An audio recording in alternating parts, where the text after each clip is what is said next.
Good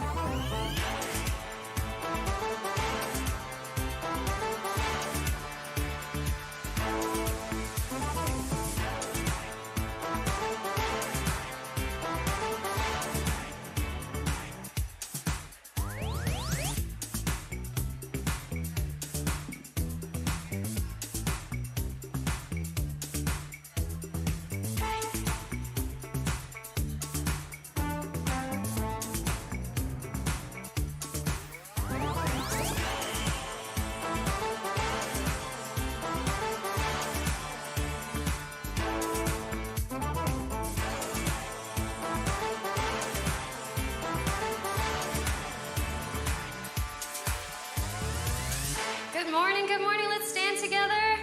Who's ready to have a good Sunday? It's always a good Sunday when we can be in the house of the Lord, right? Here we go. There is no shadow that could ever overcome your life. There is no rival with the power to stand. Oh, you've always been with us. Every battle you've already won. We've already won. Put our hands together. Let's welcome him in. There is no weapon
morning. Let's welcome him in. It's time for the sleeper to wake. It's time for the old winds to change. I hear the Spirit say, it's time.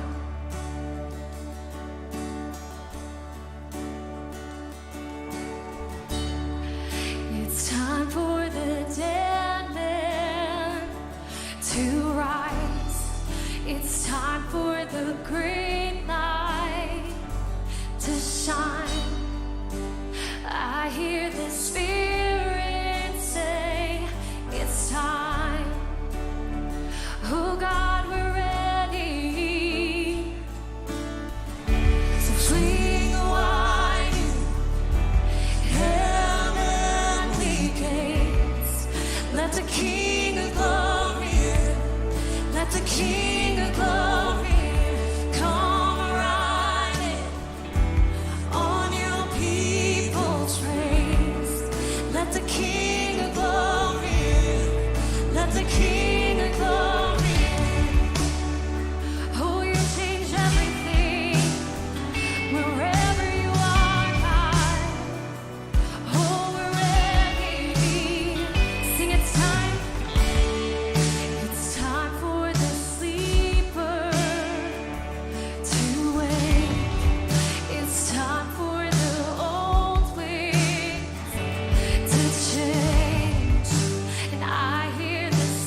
See, what happens is when we focus our eyes and focus our hearts on our Father in heaven, on Jesus, the beauty that we have found in Him, all of a sudden something starts stirring inside of us. Something starts stirring inside of our soul. The Bible says, worship Him with all your heart, mind, soul, and body. And so when we remind ourselves of God's goodness, that He has a purpose for us this morning, that He has gathered us together in this place as community, that we have life and joy in Him, all of a sudden something starts stirring inside of us. Something from the depth of our soul starts stirring. And so this morning you can worship like you have never done before in your life, because you have come into this place with the unique circumstances, with the places that you've been this week, but you can give Him your whole life. So we're going to sing this song together.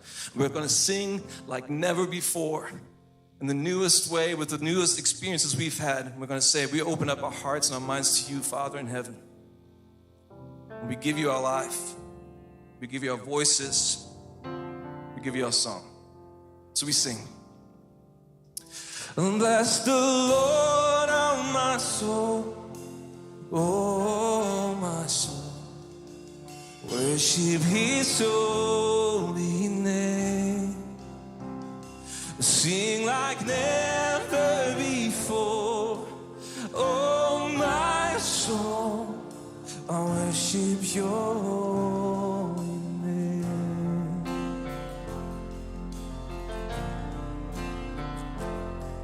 The sun comes out, it's a new day dawning. It's time to sing Your song again. Whatever may pass and whatever lies before me, let me be singing when the evening comes. So we bless the Lord, we sing, bless the Lord, oh my soul, oh my soul. Worship His holy name. Sing like never before, oh my soul. I worship Your holy name. Sing, You're rich in love. Rich in love, and You're slow to anger. Your name is great, and Your heart is kind. For all Your goodness, I will keep on singing. 10,000 reasons for my heart to find. So we bless the Lord, bless the Lord, oh my soul, oh my soul. Worship His holy name. Sing like never before, oh my soul. I'll worship Your holy name.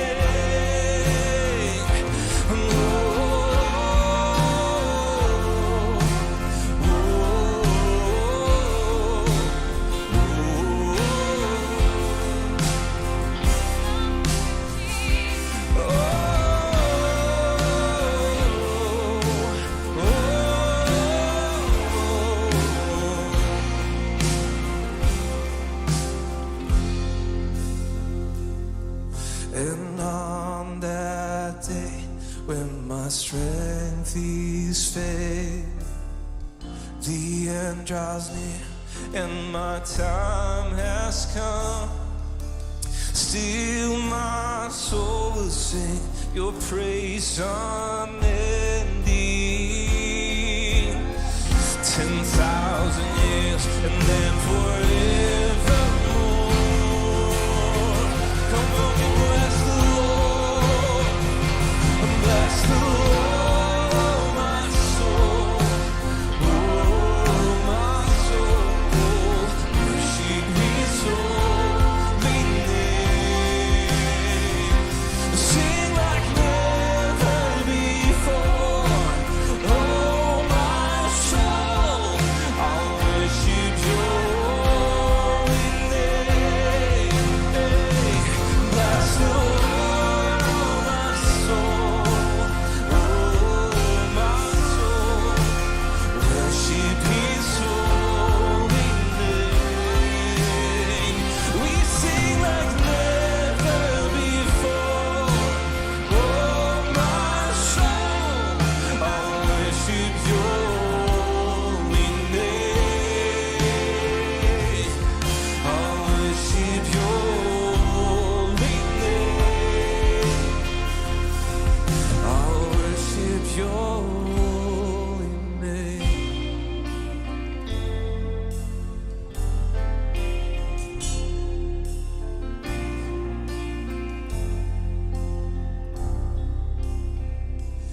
sing like never before.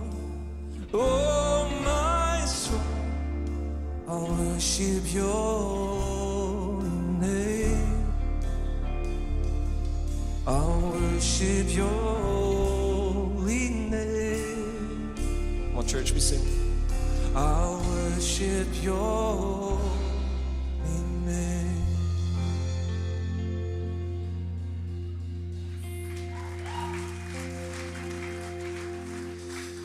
So as best as we know how this morning, we give our hearts to you, we give our lives to you, and we pray that you would move and speak in this place, that you would show up in the beautiful ways that only you can, Jesus. And so we worship you, we sing these songs because of you, we're gathered because of you. We pray this in your powerful name, Jesus. Amen, amen. You guys can grab a seat and let's watch this together.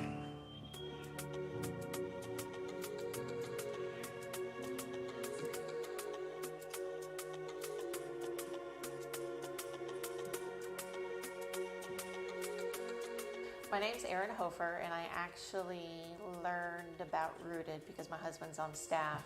I'm not going to say that COVID changed everything, but I knew I was looking for something, and I knew for some reason when we first did Rooted, I was terrified of it because one of the things they have you do is you're going to tell your story. And because of a lot of childhood trauma I have, there's like a wall there. It's very hard for me to talk with groups. Listening to the others people's stories is actually very humbling. Seeing everything that the other people have gone through, that you're like, wow, you're just usually just a smile. I didn't even know anything like that happened. I've known these people probably 8 years now, but it wasn't until Rooted that I feel like I actually knew them and got close to them and understood them and was like able to, like, you can kind of judge them now and be like, are you okay? Do you need anything? And I've had them reach out to me to do the same thing. Hey, haven't heard from you. How are you doing? Don't walk in with expectations when you go in. Be open to the gift and the surprise that God is going to give you.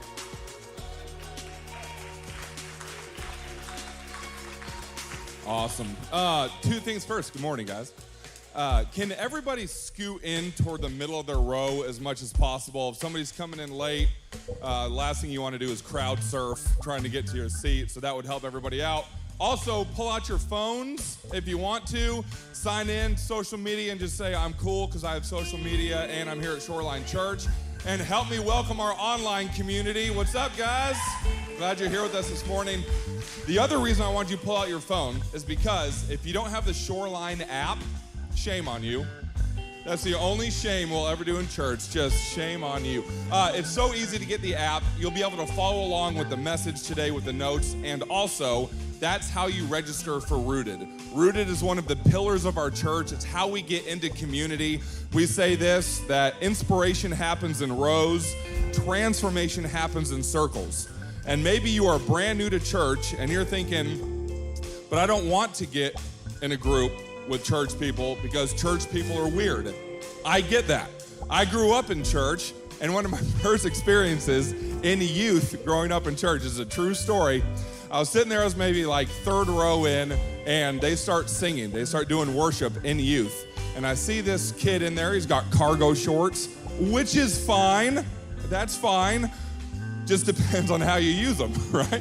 So this kid obviously has every one of his cargo shorts pockets filled with something. I'm just assuming it's some sort of weird food that he's gonna eat.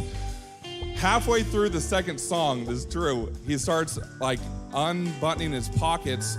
Turns out every pocket had a different piece to a clarinet, and he fashions together a clarinet and starts playing along with the worship. And I was like, I'm out of here. That was the weirdest thing. We got one clap, and that's fine also. If you're a woodwind in here, we're all for that. Point is, at that moment, I was just thinking, dude, every single person to my left and right is about to bust out a clarinet and go wacky solo on that. And we've said at Shoreline, we want to change your perception of God by changing your perception of church. And not everyone's a clarinetter in here, right? We've got some piccolos, and that's fine.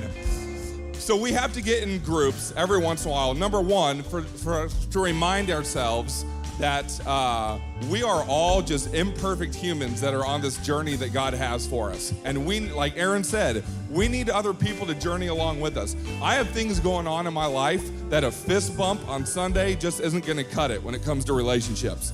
I need people who are like-minded. We say be equally yoked in here. And equally yoked doesn't mean you're the exact same spot spiritually as somebody else. It means you're going in the same direction. We want to be together with people who are moving in the same direction. And guess what? I know you think that other person's weird. You're weird too, okay? We all have clarinets in our cargo shorts. I'll find a better way to phrase that later. But we all have things that are super weird we bring to the table, and we need to prove to ourselves people love us beyond our clarinet. This is not going well. Hey, last couple weeks we've been in Nehemiah, and we've been talking about how Nehemiah has this charge to build the wall, this passion project of his. And we've equated to how we all have a role inside of the church. The church is not the building. The church is not the church staff. We are the church. God has a role for us to play. And this week, Pastor Eric is going to talk about how not only do we have a role, but part of our purpose is helping other people step into their role. So good morning. So glad you're here. Let's have an awesome Sunday.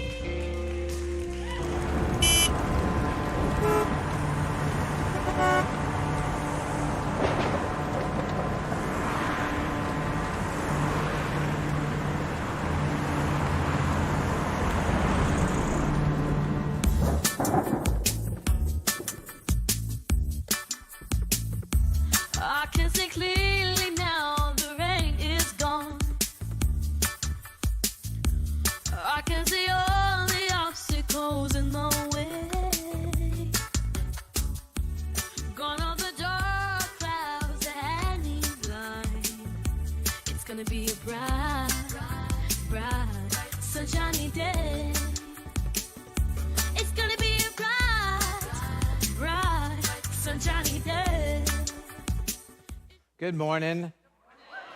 Everybody, I'm Pastor Eric. Oh, just call me Eric. I'm the pastor at Shoreline, or the lead pastor. I also want to welcome those who are watching online as well. And I also just want to say real quick, I'm glad somebody else said something about a clarinet in their shorts and not me, because that's usually my job. So give it up for Graham. Because I could have went a lot further, and it would have been a lot worse, and some of you would have left, and some of you would have liked it. Okay. So a lot of y'all know that I was a distance runner. You can't tell now. I was a distance runner in high school. And I ran track and field, and then which I did the distance events, and I also ran cross country.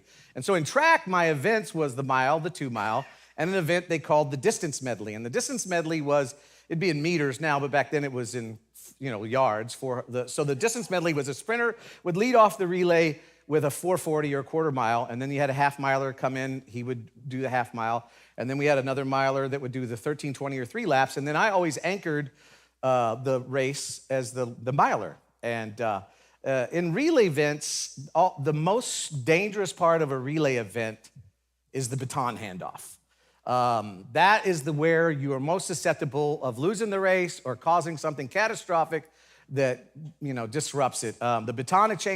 The baton exchange looks simple, but it requires precision, timing, preparation. In fact, when you watch a team warming up, if you go to a track meet and the team begins to warm up, they're not out there actually running laps. What they do is they practice the exchange. Some of them will just do the 10 yards, and they have usually a code. Usually there's a signal for the next runner to put his hand out, put his hand back, and then you say baton or something like that. And they'll practice the exchange over and over versus just running laps. I mean, they warm up and get running, but the exchange is where they're really practicing. And the goal is that both runners are at full speed when they hand off the baton. In fact, I love watching track and field events. I watch the Olympic events. If you recall the 2008 Beijing Olympics, oh, Eric, I don't. Well, I do. When the U.S. men's 4x100 relay, they botched the handoff. In fact, 4 years earlier in Athens, both the men and women's 4x400 botched the handoff, resulting in the women's team, the U.S. women's team, being disqualified, and the men's team, which was the highly favored, allowed the British, move in and take the victory. See, the exchange represents countless opportunities for mistakes, and oftentimes the race is won or lost, not by how fast you are, but the handoff. Just imagine a small cylinder like this having so much impact and causing so much chaos. In fact, runners respect the baton. Some even fear it because in a major event, they heard, I didn't plan on, thank you very much. You're beautiful. I love you. It's my daughter-in-law. In fact, anybody ever heard of the yips? The yips, anybody watch Ted Lasso? The yips? Golfers get yips where suddenly they can't putt. They can't do a fundamental thing. There are runners who run relay events that actually, if they drop the baton in a major event, some of them get the yips where they get so afraid that they end up dropping it. The coach of the 2012 U.S. track and field team, Joe Drummond, he compared the exchange to two high-speed vehicles. I know no teenagers have ever done this. Going at the same speed and handing something off to another car. Anybody ever seen that before? Remember the movie Footloose when they were doing that between the trucks? That's what he exchanges. That's what he kind of compares it to. So when it comes to legacy, what happens is we allow ourselves to get so caught up in running the race of life or gaining success or accumulating wealth, or in our case, establishing a life-giving church, that we forget just around the bend, we have to hand this baton off to the next runner. We forget that there's other runners in our life cycle that are awaiting the exchange, and too often, it's the handoff that we mess up. In fact, on the church side of things, the statistics bear this out. The cold reality is this: only 30% of churches survive when the leadership of that church is handed off to the next leadership team or pastor. And then only 12% survive a third handoff, and an appallingly small 3% churches survive a fourth handoff. I intend to be in that 3% for Shoreline Church. Now, if you think about it, now when we talk about a generation of leadership, we're not talking a lifetime of 80 years, we're talking 20 to 25 years. That's how long a pastor has to pastor, pretty much. So that's 80 years. If you think about it, I don't even know of an 80-year-old church in Destin. There might be one in Fort Walton or Crestview or Niceville, but I don't know of an 80-year-old church. And if you discover an 80-year-old church, chances are there's not many people in it, and they're usually very old. So in a relay event, what happens is the first leg of the leadoff runner, they call it, holds the baton in her or his right hand. And when the leadoff runner approaches the second leg runner, he must pass the baton, I don't always say baton, the baton off to the second leg. Usually what happens, the first runner is carrying in the right hand, and then when he comes around the lane, he's on the left side of the lane, and the second runner is up here on the right side with their left hand back. So the second runner begins to run in what we call a 10-meter fly zone. In fact, that's when the second runner is allowed to start running when the first runner gets into that fly zone, and that's when that second runner starts to sprint. And this is where the transition begins. But then the next 20 meters after that's called the passing zone. I just had some ICI, there it is. That's the passing zone. There's 20 meters called the passing zone, and that's when both runners are in the passing zone, that 20 meters, and that's where the baton exchange happens. And the baton exchange represents the ultimate picture of teamwork. Because what you have is most of the time track and field is an individual runner that's part of a team.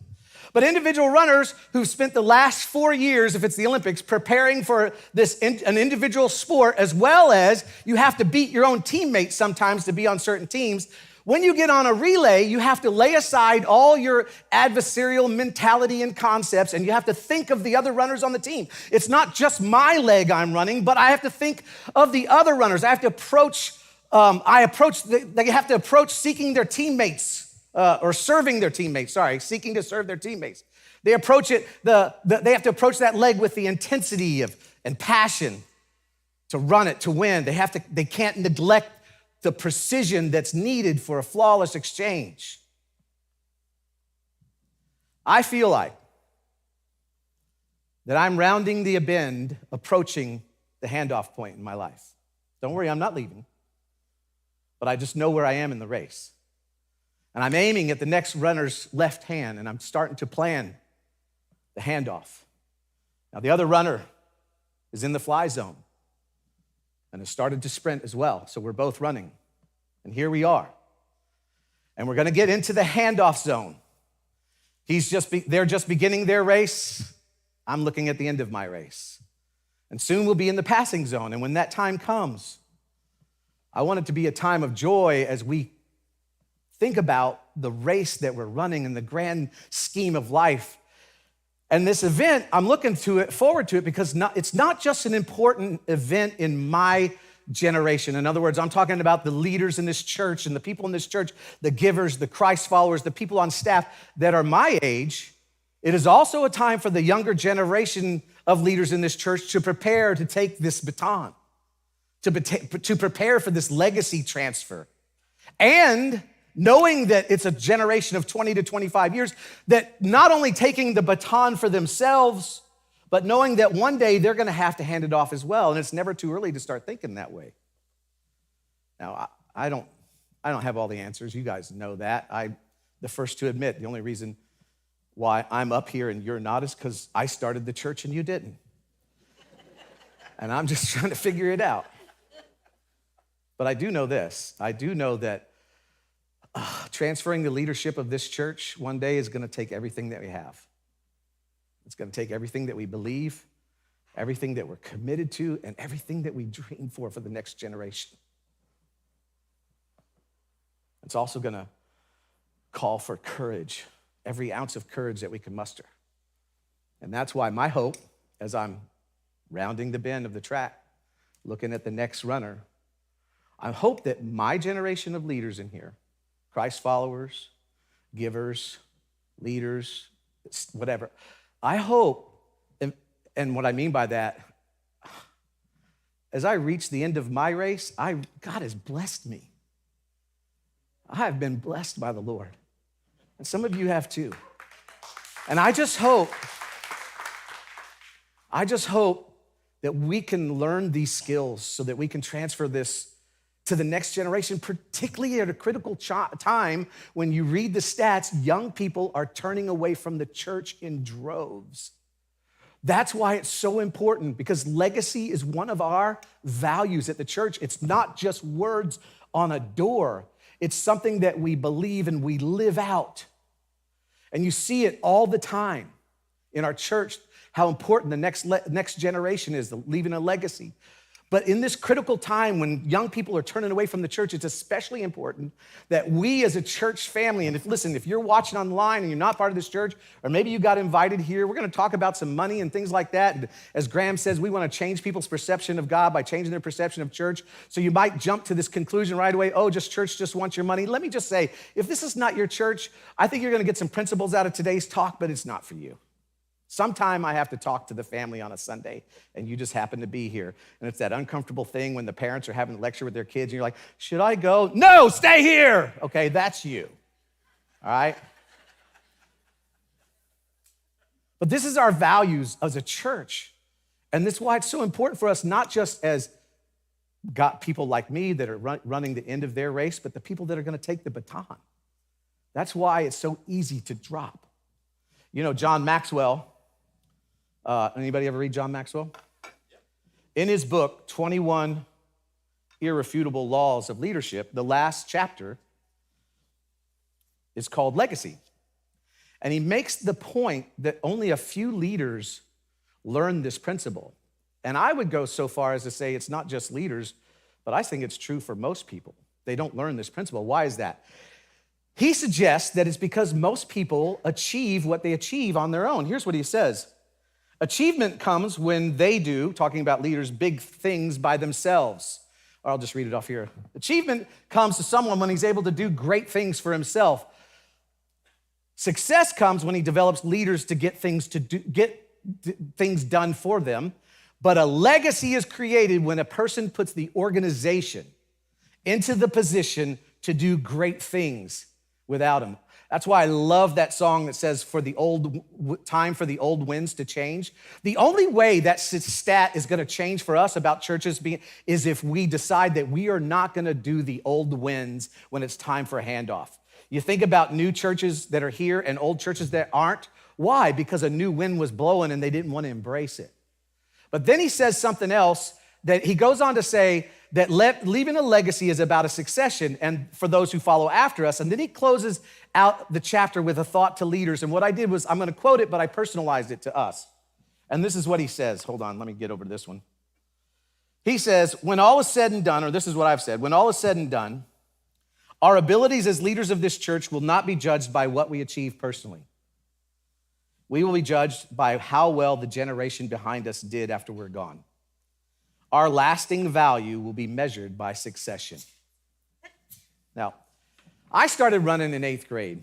In 8th grade, I was a pretty good athlete in elementary school, 7th grade, but then other boys started growing, like Graham, and I didn't. I remember, and we just moved from Destin to Fort Walton, and I went to Pryor. Any Pryor Pirates? Come on, you're a teacher there, buddy. That's exactly how the spirit was when I was there. They were like, hey. I've never seen ninth graders drinking margaritas at a pep rally till I went to Pryor.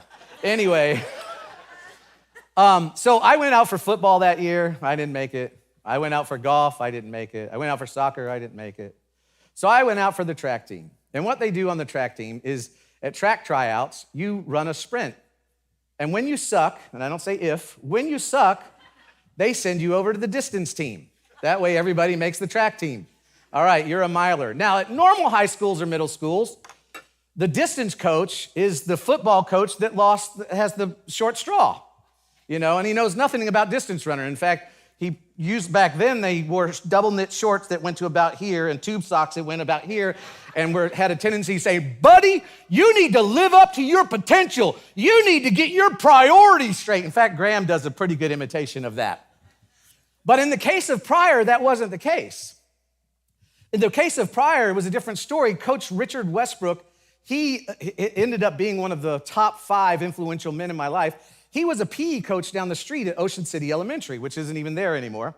And what he did was, he was a runner, a long-distance runner. In fact, he ran the Ram Race Across America. He ran like Forrest Gump from one ocean to the other. Anyway, at PE, he started having the kids run a mile around the track before PE, and he took some of the best milers and he started working with them. When those kids ended up going into junior high school, which was Pryor down the street, he became the distance coach for the track and field as well as the cross-country coach, okay? Then when those runners went on to high school, he then became the coach across the street at Choctaw for the distance, track and field, as well as cross-country. So when I went out in 8th grade to run track and I was sent to the distance team because I sucked at the 400 or 440, that's who I went to. Now, these high school kids, by this time, the program had been going for about a good 6 years.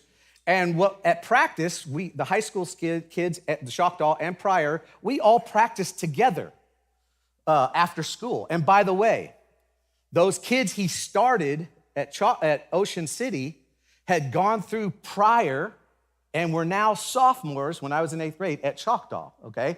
In fact, their first year, when those kids were all 10th graders, the first year they had a cross-country team, they took 2nd in state, which was unheard of because there was some dominant programs out there in the state of Florida, and to do it with all sophomores was crazy. So he built this legacy. In fact, one of the runners, Mike Clay, in 9th grade, when I was there in 8th grade, they had his mile record up on the gym.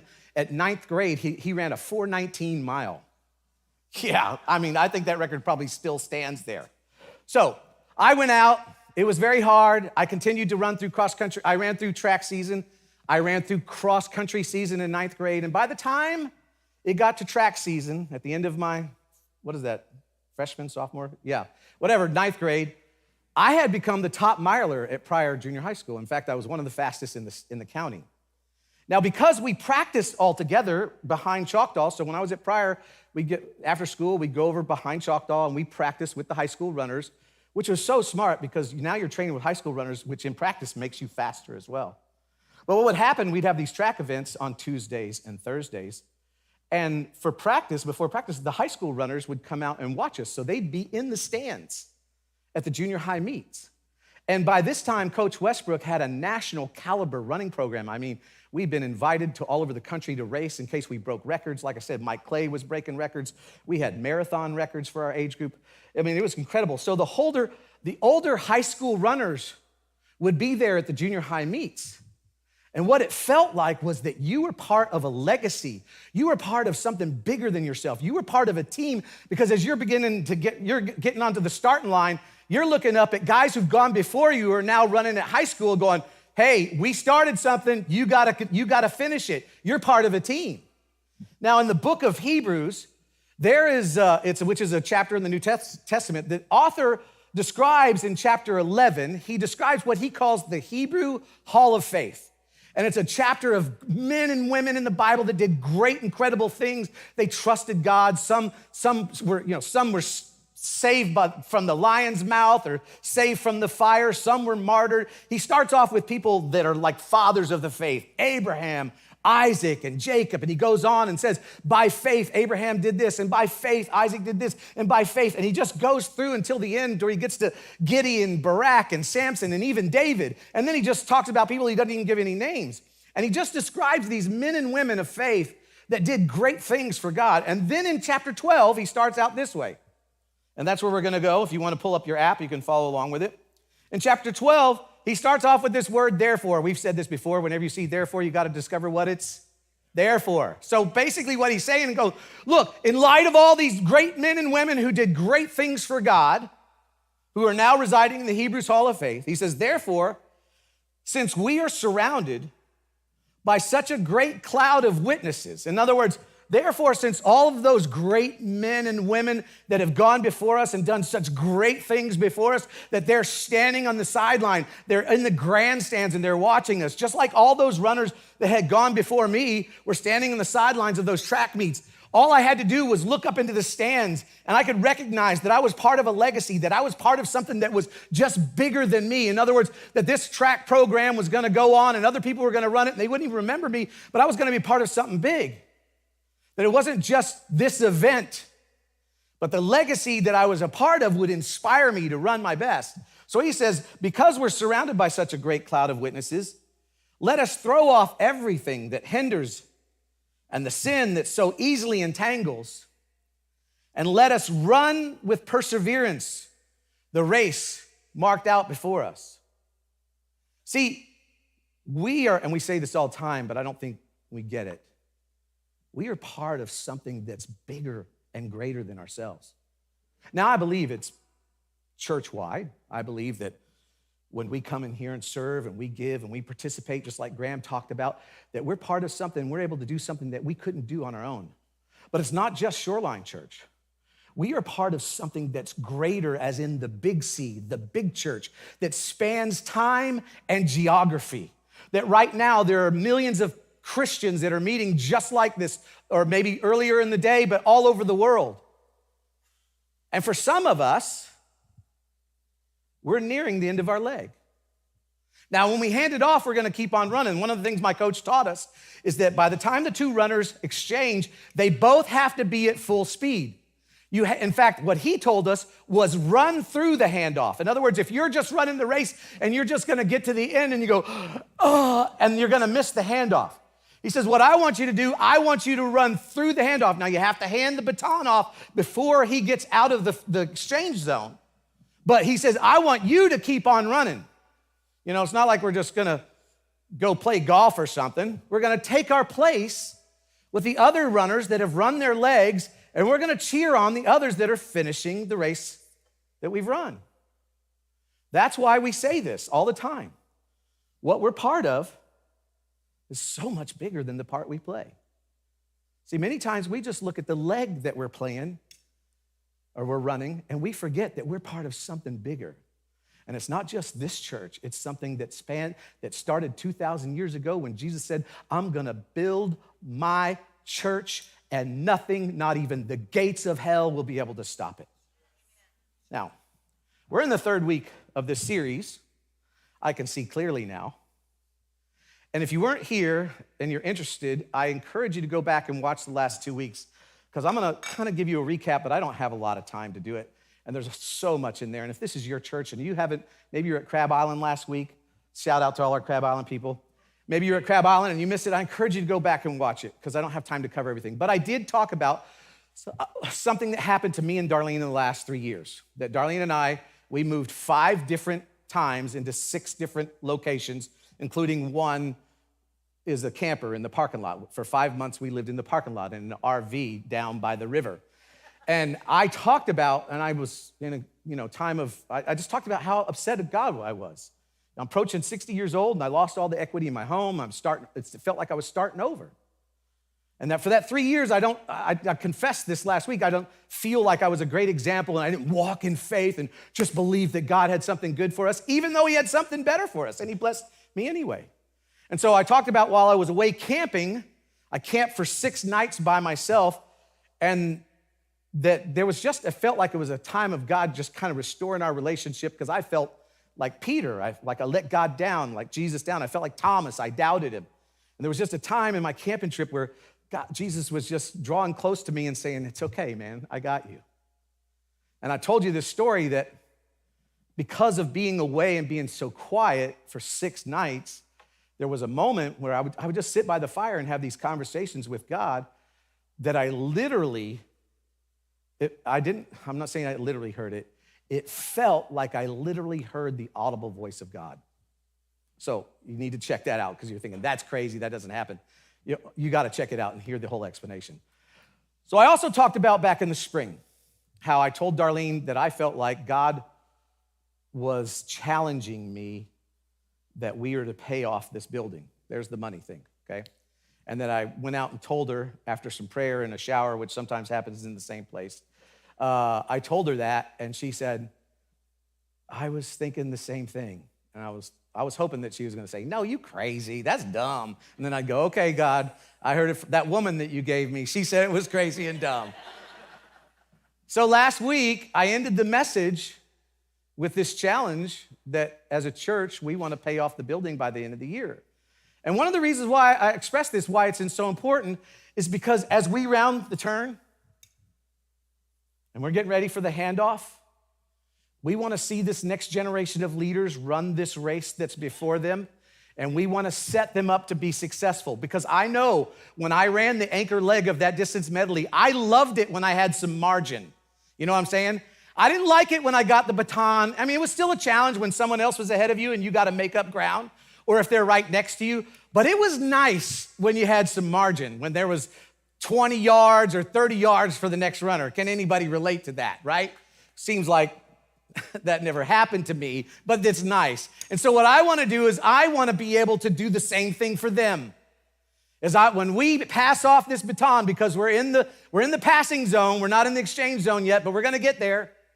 But as we move to the passing zone, or was in there, that I want to make sure that we're able to hand it off with some margin, that we're not bringing it in on its last leg and we go, here's the keys, hope you make it. We want them to be successful. So last week, I asked you to do 2 things.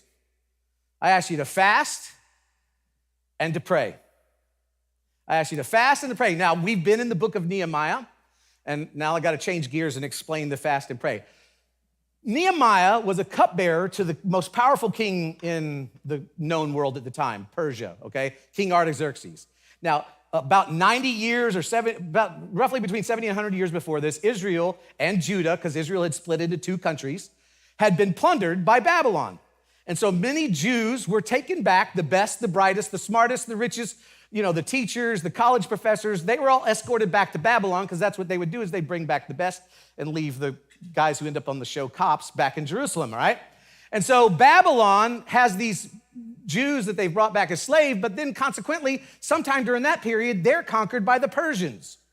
So about some 90 years after Jerusalem has been plundered and ransacked, there were remnants of Jewish people throughout Persia. And the king of Persia, before we get there, Nehemiah was one of those people. Now, so roughly 90, 100 years after Jerusalem they were taken captive, the king of Persia says, we got lots of Jews around here, which I don't understand why. So if you were captured by Babylon, you have our permission to go home. So Jews are getting permission to go back to their homeland, given permission. So Nehemiah runs into some Jews that had just come back to Persia from Jerusalem, and he asked them, how's it going? Are we a country yet? And their answer was, no. It is, in fact, it's a disgrace. The walls some of them are half its height, some there's not even walls there. The gates have all been burned by fire. The temple has been torn down. And so the answer grieves Nehemiah so much, it says he begins to fast and pray. So last week, we asked you to start fasting until night of worship. Night of worship is a week from tonight. And I said, listen, what if we all as a church started fasting? But I also said, but not the kind of fast that you think of, which is food. See, when I was out camping by myself, I don't want to say I heard the voice of God audibly, but after being in the quiet by myself for 6 nights and sitting around a fire with no music, no radio, no telephones, nothing, I just sat there for hours around the fire and just had conversations with God until the very last night I was sitting by my campfire and I thought I heard voices. So I got up and I investigated. I was really remote, so I didn't know where they'd be coming from. Plus, it's so dark, I thought I'd see lights if they were driving a car. And I searched around the campsite and there was no one there. And I realized that because of the quietness, the conversation that I was having with the Lord in my head was so clear that it sounded like it was outside. Now, you probably think I'm crazy, and maybe this is how crazy people become crazy. I mean, you watched Castaway, he was talking to a volleyball, right? So I get it. But my encouragement was, instead of fasting food for the next 2 weeks, what if we went dark? What if we took the next couple of weeks and turned off our TVs and turned off the noise? I'm telling you what, the other night Darnay and I were sitting on the back porch, just in the dark. We turned the lights off and we were just sitting there. And finally it was so nice out, I took a little blanket and I laid, because our lawn kind of sloped, and I laid it down and I put a pillow, and she sat on the porch, but I just sat there looking at the sky. And I couldn't believe how many shooting stars I saw just because I made myself available, just put myself in that place. And it's amazing because on Thursday night, I felt like the Lord had me change this message a little bit, which that doesn't happen, but because I made myself available and I heard his voice. So I asked you to do the same thing, to pray. I asked you to do the same thing as fast. Then the second thing we asked you to do was pray. And we gave you this prayer right here. It was the prayer of Nehemiah, but we kind of changed it for us. And it goes like this. And we've been praying this prayer every day at my house. I prayed it at my soap. We've been praying. It says, Lord, let your ear be attentive to the prayer of this your servant and to the prayer of your servants. In other words, God, I want you to hear my prayer. And I want you to hear the prayer of all the people at Shoreline Church, because, Lord, we're asking you, because we delight in revering your name. We love you, God. We love you, Jesus. Your name is the most important name to us. So, God, I pray that as you hear our prayers, that you give us success today by granting us favor in order to accomplish what you've called us to do. So I've been praying these things. In fact, here's something funny. It says we're praying for favor. If you remember the very first message we preached, which you probably don't because I don't even remember. In January, I said that this was the year of the favor of God, that we were going to walk in the fog. Do you remember that? Here we are praying for favor. And I asked you to do these two things until a week from tonight when we come back together at 6 p.m. for night of worship. Now, getting back to the story of Nehemiah. Nehemiah gets permission. His heart breaks for what he hears. He goes to the and he prays and he fasts. And the king, he's not allowed to talk to the king. The king actually talks to him and goes, "Why are you so blue, Panda Bear?" And he tells him, "How can I be happy when my city lies in ruins?" And he goes, "What do you want? How much time do you need off?" That's the favor of God right there. That's what he was praying for, favor. He didn't ask the king. You didn't ask the king when you're a slave for a favor. The king, he got favor with the king, and the king says, "How much do you need and how much time off do you need?" So he gives him a military escort, gives him a carte blanche, here's my credit card, go to Home Depot, get all the supplies you need. And he goes back to Jerusalem, and he casts the vision to the people that are there of why this is so important. And so they begin to rebuild the walls and the gates. But not everybody's fired up about this. It's been 90 years since the Jews lived there. So in that time, other people had moved in. And so the Jews are coming back, and they're like, "Hey, you can't just come back here and say this is yours." Now, like I said, what makes this story so awesome is there's no miracles in this story. This story is about a people who were inspired by a vision, who knew that the part they had to play was not as big as what they were a part of. But they were able to rebuild the walls in 52 days, which is a miracle in itself, like I said last week, when it takes our government 4 years to widen 98. They built the walls of Jerusalem in 52 days, which is a 3-mile circumference around that. But it wasn't without its challenges, because the idea of Jerusalem becoming a walled, fortified city sent a chill in the countries around them, because they knew Israel's history. They remember how powerful Israel was. So the idea of Israel restoring itself, getting restored back to the power that it once was, they didn't like that. And one of the governors in the surrounding area, his name was Sanballat. He had the most to lose because he had the lion's share of the power. He wielded a lot of his influence with the governors, even the former governors of Jerusalem. So look what happened. In Nehemiah chapter 4, it says, when Sanballat heard that they were rebuilding the wall, he became angry, very angry indeed, and was greatly, anybody? Marvin the Martian, Bugs Bunny, thank you very much. He became angry and he was greatly incensed. He ridiculed the Jews, but then they all plotted, this is the governors, together to come and fight against Jerusalem and stir up trouble against it. So not only did they rebuild the walls in 52 days, they did it under the threat of violence. So Nehemiah changes the plans. You got to remember this. If you have a vision or a dream for something, the vision never changes, but the plans do. Never associate your plans with the vision, because you got to change your plans when things change. So he makes some changes. He puts armed guards. In fact, he makes most of the men who are working have a sword in their side while they're using a trowel or a hammer or whatever. They come up with some signals. If you hear this, that means there's trouble at this section. Run over there. So they make these changes and they carry it out and finish it, even under the threat of violence, in 52 days. Now, how were they able to accomplish it? I love what Darlene said, was that they accomplished it when everyone did their part. Everyone just took a section of the wall in front of them. Hey, I'll take the dung gate. That's my favorite. Hey, I'll take the fountain gate. Hey, my dad is a TV repairman. He has an awesome set of tools. I'll take this section, right? And everyone did. They just took the section of wall that was available to them. And those that could handle a bigger section took a bigger section, and those that couldn't just took the section. And so when it comes to running the race that's before us, again, some of us are, I know I'm mixing metaphors here, but some of us are nearing the end of our leg. And there's some of you here, you got your hand out and you're about to take the baton. And I love what Darlene said. She said, what if we just did what was in front of us? What if we just took what was in front of us? Now, when it comes to paying off this building for the next generation, what if we just took what we could handle? And actually, I want to encourage, what if you took what you could handle, but maybe just a little bit more that required you to trust God? In other words, what if we did what we could do? God, I could do this much, but God, what if I did this much? What if we did what we could do and allowed God space to do what only He could do? Now, if we look at the payoff of this building, which I'm just going to tell you it's just under $900,000, about $896,000. If we look at the payoff of the building as a whole, it looks overwhelming, just like the walls would look overwhelming. But if we just took our part, which is just for a season, remember when when he's running, it's just that section of the race is his season. For these guys, it was 52 days. It was just a season. For us, we're endeavoring to pay off this building by the end of the year. So what if we just focused on what God through us could do? Let me tell you what that would look like. Okay, there are some people here that can take a bigger section of the wall. And I mentioned this last week, that there could be matching funds available. So I met with some families, and here's what this looks like.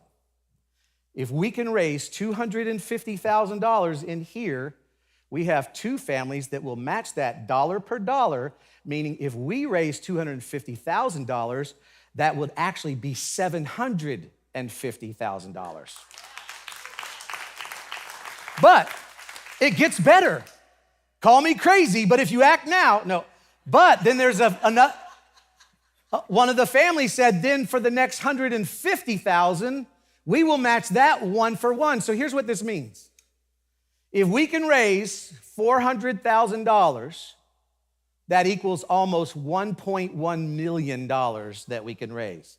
Now, the payoff is $900,000. What that does is it enables us to not only hand off the baton with margin, obviously no banknote, but it also enables us to tackle some big ticket items like, I don't know, air conditioning, and some other things, because this is an old building, right? But we can actually raise $1.1 million. So what if we just did what was in front of us? What if we just did what was in front of us? So here's what I'm asking you to do. Continue to fast for the rest of the week. Turn off the TV. Turn off the noise. Listen to God. I just got a book upon Luke's recommendation, Pursuing the Quiet. What's it called again? I started reading it. The Pursuit of Silence. And then listen to God, and then this is all I'm asking you to do. Just do what he says. That's it. Because you know what? It's between you and him anyway. And then continue to pray. And again, I love this prayer because we're praying for favor. And what do you think that is when we have some families that go, we'll match dollar for dollar up to $250,000? That's favor. And again, you remember the beginning of the year, I talked about walking in the fog. So a week from tonight, we're gonna have a night of worship celebration. And what we're gonna do is, it's not just a normal night of worship, it's a night where we're gonna celebrate in advance of what God is doing. In other words, we're gonna come to the night of worship acting and believing, because you know what that song, Oh Bless the Lord, Oh My Soul, you know who you're talking to? You're talking to yourself. When we sing that song, bless the Lord, oh my soul, oh my soul. You're saying to your soul, worship his holy name. Because sometimes your soul doesn't feel like worshiping. Sometimes your soul just goes, I'm done with this, man. You know how hard my week was and I'm just supposed to fake it? No, you need to get your soul to line up with the truth, okay? And so what we're gonna do is we're gonna come to night of worship like he's already paid off the building, and we're gonna worship God and we're gonna celebrate that. You go, well, are we doing our giving at night of worship? Look, if you're ready, you can. But if not, some of us, I know I do, because what Darlene and I done, Darlene and I spent a week praying about this, and we came together this weekend and said, what's the number you got? And we both had the same exact number. That's because we've been married 37 years, and we two have become one. Now if I can just get her to quit buying $2,000 couches. Anyway, oh, dang, she's watching. She's sick. You can tell I dressed myself. Anyway, so Darlene and I are gonna do a pledge. And we know how much we can do in our own strength. And we're saying, God, we wanna believe for more, so we're gonna double it and let you fill in the gap. Let you do the part that we can't do. I'm gonna do everything I can do. But God, we're gonna believe that you're gonna do what only you can do. And I know that's what I have to do. But I'm running the race. And I'm trusting God. And it's gonna be a time of celebration. It's gonna be a time of when we come here next week, and we're gonna go, look what God has done. And some of us are gonna come here and go, God, I'm all in. Because remember the question I asked you last week? What are we willing to do for the cause of Christ? Let me, I've got the keyboardist up here, it means I need to go. In Nehemiah chapter 8, when all was done, look what they did. Nehemiah tells them, go and enjoy choice food and sweet drinks. See, that's what you do after you fast. When they got it all done, he said, it's time to celebrate. This day is holy to our Lord. Don't grieve, for the joy of the Lord is your strength. That's what next week is gonna be. And then I love what it says next. He says, remember the Lord who is great and awesome. Fight for your families, your sons. Doesn't it sound like what is it? Braveheart. For your families, for your wives, and your homes. But isn't that what it's about? Isn't that what it's about? It's about the next generation. We're doing this for our sons and our daughters. We're doing this for the generation in our culture, in our country, that is walking away from church. We're doing this for children who haven't been born yet. What are we willing to do for the cause of Christ? Are we willing to make the sacrifices? Not for me. You say, Eric, the church just wants your money. I'm handing off the baton. My race is gonna be slowing down. I'm gonna give it to those who can run harder and faster with energy. This isn't for me. This is for the next generation. This is for your kids. And it's your kids' kids.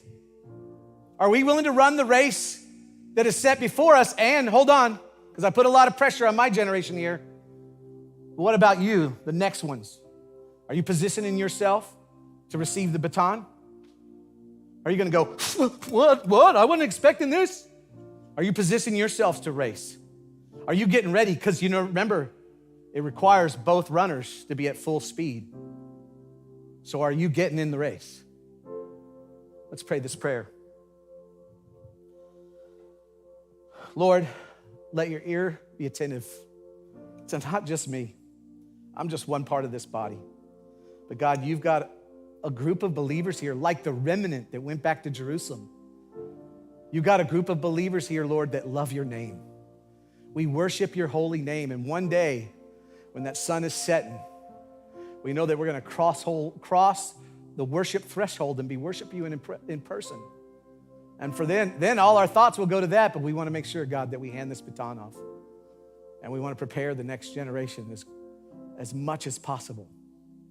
And God, we believe your prophecy from way a long time ago, Jesus, when you said you're going to build your church and nothing will be able to stop it. And God, I know if we drop the baton, that won't stop you from building the church. But God, we don't want to drop the baton. Lord, thank you for using us in this generation. That's what it said to David. When you talk about legacy, I know I'm mixing up prayer and talking, and I'm running way behind.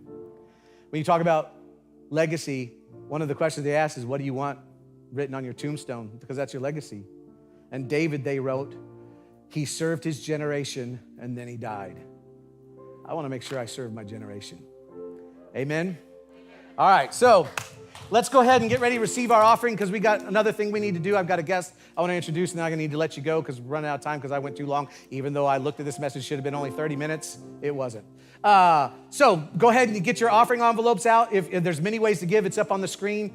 And like I said before, we believe in irrational generosity. We say this every week. If you are here and you're in need of food, clothing, or shelter, that you have our permission, if there's loose cash, to take money out of that bucket and use it to meet your needs, okay? So, host team, I know this is quick. Go ahead and grab the buckets, pass those out. And while we're receiving the offering, I want to introduce you to some of you know him, my friend Luke. Luke, could you come on up here, please? Now, Luke is a missionary. He's from Mississippi. He's from the Cajun Mafia. He's born in Baton Rouge, raised in Baton Rouge, right? Baton Rouge. Come on up here, Luke. Come get it. Don't be afraid of the spotlight. Now, Luke is one of the missionaries that we help support. In India, we buy motorcycles. Some of y'all have purchased some of these motorcycles.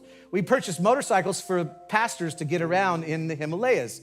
Now, with COVID, that's kind of been shut down. And so, but Luke here, you were just in Sri Lanka. Were you up in India as well? It's starting to open back up. And so Luke is kind of like the Apostle Paul. He just blows into town. And I'm like, well, come be at church on Sunday. So he's here. And I just wanted to say, hey, let Luke kind of give us a report of what's going on. And then next year, be ready because we're going to be buying motorcycles again now that these countries are starting to open back up. So what's going on over there in India? Well, India has really reeled from COVID. It's pretty cool. We have a hospital up in the north, and 5 years ago, I just felt like the Lord wanted me to encourage them. They were taking oxygen bottles from the hospital and driving 6 hours to go fill them up and bring them back 3 times a day. And I said, you know what, we need to invest in an oxygen plant. And so we built an oxygen plant right before COVID, and it went into operation in 2019. And the greatest need during COVID was oxygen. So it was just the Lord's thought process of saving thousands and thousands of people's lives. That is cool.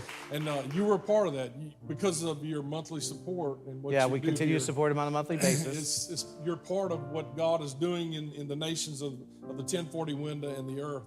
But we just want to thank you and come give you a report. We have a bike out front if you want to get on our newsletter list. I never ask for money. I don't do that. But I do ask you to pray for us.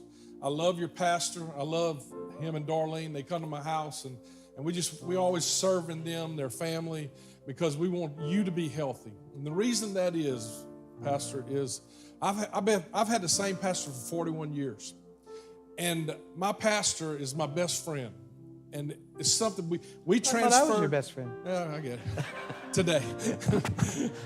But we transferred the baton from my pastor to his son. Yeah. And I was part of that legacy. I was part of that. And my pastor always taught me this: never kill the goose that lays the golden egg. The hope of the world is the local church.